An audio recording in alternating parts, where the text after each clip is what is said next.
Salutations à tous les auditeurs et internautes de la radio-télévision Fadris. Vous êtes à l'heure de votre première sortie du bulletin d'information pour ce vendredi 13 décembre 2024.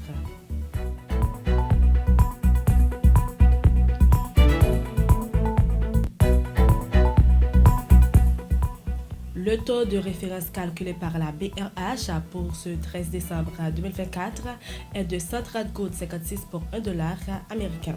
Lors d'un point de presse tenu hier jeudi 12 décembre 2024, le Premier ministre Alex Didier Fils-Aimé a annoncé des mesures pour lutter contre l'insécurité, notamment le doublement des frais de la carte prépayée des policiers et une augmentation de 50% des indemnités des employés civils de la Police nationale d'Haïti, PNH.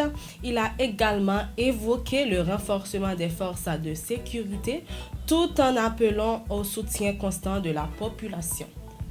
La compagnie Dignité a désormais un nouveau directeur, Didier Benel, a officiellement pris les rênes de cette compagnie de transport scolaire. Succédant à Pierre Richard Félicien, c'est le directeur général du ministère de l'Économie et des Finances, Jean Bucco Jean-Jacques, qui a procédé à son installation hier jeudi 12 décembre 2024 au local du dit ministère.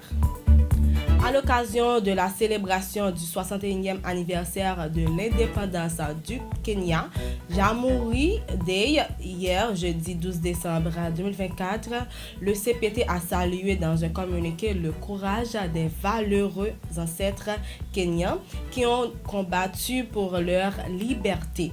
Il a souligné que le peuple haïtien leur devait un hommage bien mérité et exprimé son admiration pour la manière dont le Kenya perpétuait dignement leur mémoire et leur sacrifice. Le communiqué a également réaffirmé l'importance de la solidarité haïtiano-kenyane. La fondation J'éclairé, FJKL, appelle les autorités à la lutte contre la balkanisation du pays en créant une force armée professionnelle de 15 000 à 20 000 soldats dans un délai de 6 mois. L'organisme recommande également de renforcer la Police nationale d'Haïti, PNH, et ses unités spécialisées, ainsi que de mettre en place un service de renseignement stratégique et opérationnel efficace. Dans un communiqué, le gouvernement a annoncé qu'une réunion du Conseil supérieur de la Police nationale, CSPN, s'est tenue le mardi 12 décembre 2024 pour aborder la situation sécuritaire du pays. Au cours de cette rencontre, un plan d'action a été élaboré pour combattre le banditisme, restaurer la sécurité et garantir la libre circulation des personnes et des biens. À l'échelle internationale,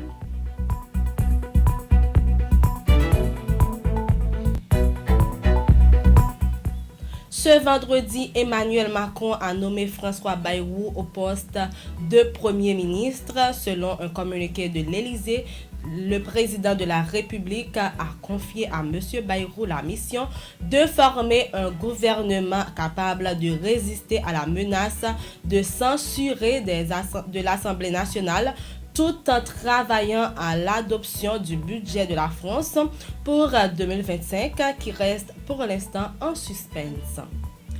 Le président américain sortant Joe Biden a annoncé le 12 décembre 2024 avoir accordé 39 grâces et commué les peines de près de 1500 personnes, un nombre record d'actes de clémence en une seule journée. Dans un communiqué, il a précisé que les personnes concernées avaient montré une réhabilitation réussie et purgeaient leur peine à domicile depuis au moins un an. Auditeurs internautes de la radio-télévision Fadris, c'est la fin de votre bulletin d'information. Merci de l'avoir suivi. C'était avec vous, Vanessa Cédrouane.